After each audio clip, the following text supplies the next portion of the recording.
Oke, teman-teman, balik lagi bersama saya di Ilyas Seri ya. Semoga teman-teman kabarnya selalu dalam keadaan sehat walafiat. Amin. Oke, pada kali ini pada hari yang cerah, bukan cerah sih, emang habis diguyur hujan karena Depok hujan terus, teman-teman. Di sini saya ingin sedikit berbagi mengenai media tanam. Nah, ini yang sering salah satu faktor penentu penunjang dari keberhasilan budidaya aglonema atau merawat aglonema lah ya. Jadi membahas media itu sangat-sangat sensitif yang sudah pernah saya singgung beberapa waktu yang lalu, karena di setiap nursery, di setiap orang punya pemikiran beda-beda, karena di setiap nursery punya cuaca yang berbeda-beda juga. Kan contohnya di kandang saya seperti ini, di sini hampir setiap hari kehujanan, setiap hari terkena air, medianya udah pasti otomatis menampung air yang sangat banyak. Nah, di sini saya ingin membahas media kokopit sebetulnya bagus atau tidak. Oke, jangan kemana-mana, saksikan terus video saya.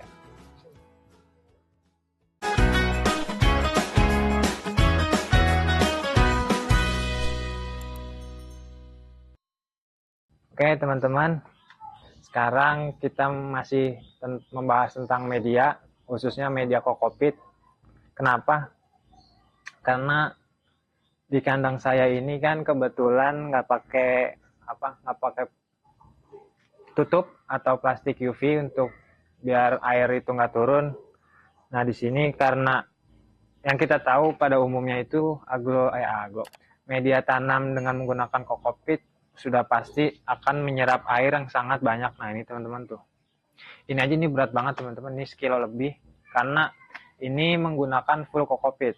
Nah, jadi sebenarnya ketika tempat atau lokasi yang menggunakan full kokopit tapi dengan tidak ada penutup plastik UV supaya tidak terkena air hujan, sebenarnya menurut saya kurang bagus. Karena apa? Ketika kita ingin melakukan pengiriman, medianya itu susah banget untuk kering, teman-teman. Jadi alangkah baiknya ketika ingin menggunakan full kokopit seperti ini, alangkah baiknya untuk nursery atau tempatnya itu lebih diperhatikan lagi atau bisa ditutup menggunakan plastik UV.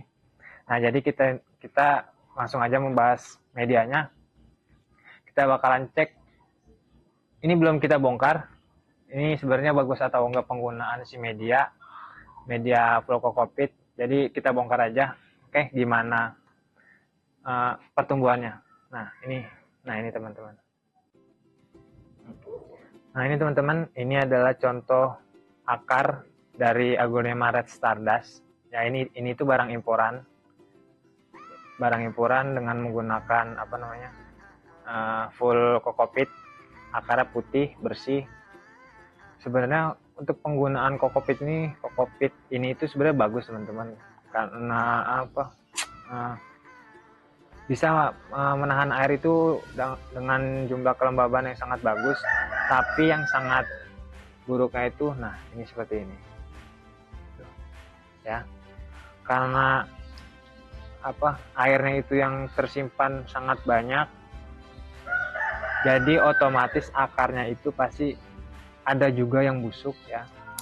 Ini coba kita bongkar aja ya, kita lihat kondisi keseluruhan si akar. Menurut saya memang pada dasarnya penggunaan media full kokopit itu bagus, karena kan secara pribadi juga saya di sini ada penggunaan full kokopit, tapi hanya ketika saat melakukan perbanyakan atau di bagian pucuk aglonema ataupun bonggol yang tidak menggunakan akar, tapi saya menggunakan medianya full kokopit ya. Karena kan kokopit ini mengandung 5 nutrisi esensial yang sangat dibutuhkan tanaman, seperti NPK, nitrogen, fosfor, kalium, Ca sama Mg, magnesium.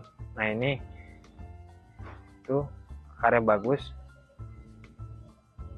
ya. Ini di bagian bawah sudah sangat wajar menurut saya kalau bagian bawahnya itu pasti akar busuk, karena kan airnya pasti akan tertahan di bagian bawah, teman-teman.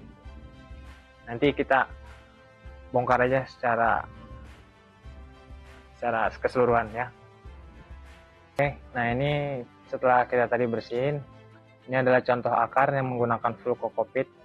Di sini ada dua bagian akar yang berwarna putih dan coklat sudah pasti. Ini adalah akar putih, akar yang jalan, akar yang bagus. Ini adalah pastinya itu di bagian atas. Nah di bagian bawahnya itu sudah pasti sudah otomatis akarnya itu pasti akan berwarna coklat.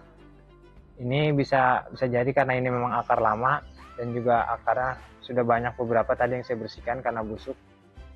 Kan busuknya itu udah pasti karena faktor kelembaban yang sangat tinggi. Karena kokopit itu kan sudah pasti menampung airnya itu sangat bagus lah. Jadinya kayak seperti ini busuk. Ya. Jadi untuk teman-teman sebenarnya kalau ingin penggunaan full kokopit itu sebenarnya bagus, bahkan menurut saya sangat bagus. Tapi dengan catatan untuk tempat naruh si agronya ini lebih diperhatikan lagi teman-teman. Karena yang tadi sudah saya bilang, ketika emang teman-teman ada niatan ingin menjual, medianya itu pasti selalu basah. Untuk keringnya itu sangat lama. Ya, jadi alangkah baiknya kalau penggunaan full kokopit itu sebaiknya di tempat atau di nursery yang terhindar dari air hujan supaya tidak terjadi kendala yang seperti ini ya. Oke. Jadi itu aja sedikit gambaran dari saya mengenai media kokopit yang sering saya dengar lah dan juga saya praktekkan di Bonggolan, khususnya hasil perbanyakan, karena kokopit itu pada dasarnya media yang bagus untuk pertumbuhan si aglonema, tapi dengan catatan yang tadi saya bilang ada beberapa catatan lah yang harus benar-benar diperhatikan untuk pertumbuhan si aglo. Oke.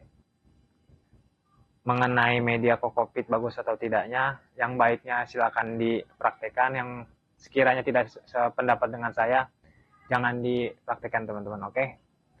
Jangan lupa terus saksikan video-video saya selanjutnya. Semoga video ini selalu bermanfaat bagi teman-teman.